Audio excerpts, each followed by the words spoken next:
Pertama kita lihat ya blok yang terlibat dalam kejadian tersebut. Surau, kemudian satu blok untuk tahun 4, 5 dan 6 ya, juga terbabit. Bilik Jacob, blok sains, kemudian bilik buku teks, prasekolah, 2 blok tandas, pondok jaga, bilik sumber, kemudian 9 unit rumah guru, kemudian juga termasuk TT ataupun JT sekolah. Jadi kerosakannya melibat 80% daripada bangunannya. Jadi perbincangan telah dibuat dan sebentar tadi kita telah juga maklumkan pada Yang Amat Berhormat Ketua Menteri apa langkah jangka pendek dan apa langkah jangka panjang yang perlu diambil. Kita tahu bahawa minggu hadapan sekolah akan dibuka, maka kita perlu melihat jangka pendek ya. Jangka pendeknya ialah setelah membuat pertimbangan kemudahan dan sebagainya.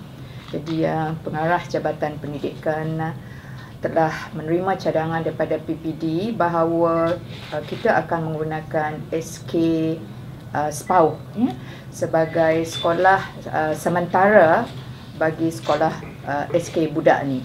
Jadi maknanya di SK SPAU ia akan menempatkan SK budak ya. So beroperasi secara dua sidang. Jadi bangunan sekolah itu akan digunakan sesi pagi oleh SK SPAU dan petangnya digunakan oleh SK budak. Di situ ada asrama. Jadi dengan itu murid-murid sekolah daripada SK budak dapat tinggal di asrama SK SPAU.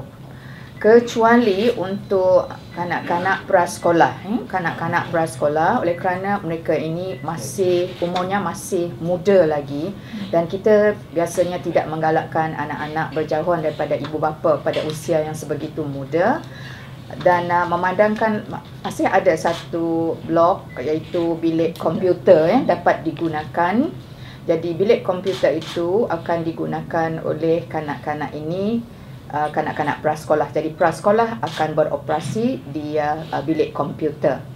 Dan kita juga telah meninjau guru prasekolah yang akan mengajar kanak-kanak ini mempunyai saudara di kampung yang berdekatan. Jadi maknanya guru boleh tinggal dengan saudara mara buat sementara waktu, dan kanak-kanak prasekolah boleh bersekolah seperti biasa tapi menggunakan bilik komputer.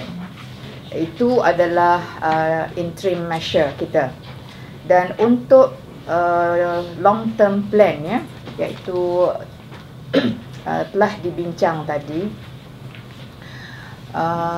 dengan Yang Amat Berhormat Ketua Menteri. Jadi pembinaan sekolah baru dalam kadar yang segera menggunakan IBS system ya, Integrated Building System, di mana di Sarawak sendiri ada 6 buah sekolah telah menggunakan sistem tersebut, dan ianya dapat siap dibina dalam tempoh masa 6 minggu. Cuma kekangan bagi SK budak ini, dia tiada jalan akses ya, terpaksa menggunakan jalan sungai. Ini maknanya kosnya akan lebih tinggi daripada biasa. Jadi perkara ini telah kita bincang dengan Yang Amat Berhormat Ketua Menteri. Nombor 1, untuk mendapatkan tanah.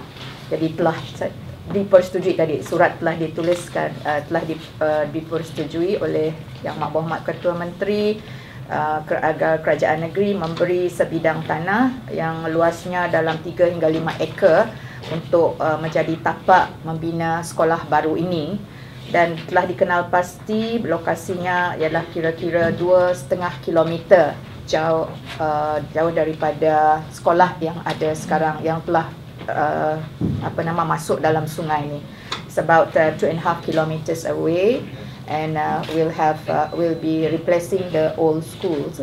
Dan kerajaan negeri, kita berterima kasih kepada Yang Amat Berhormat Ketua Menteri kerana Yang Amat Berhormat Ketua Menteri telah bersetuju untuk memberi peruntukan sebanyak 1 juta 1 juta sebagai tambahan kepada peruntukan yang akan kita pohon daripada Kementerian Pendidikan, iaitu di bawah bantuan bencana.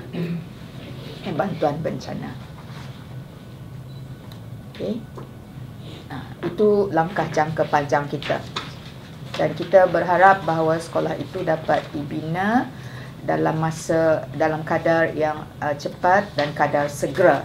Itu sebabnya kita mencadang supaya IBS sistem digunakan.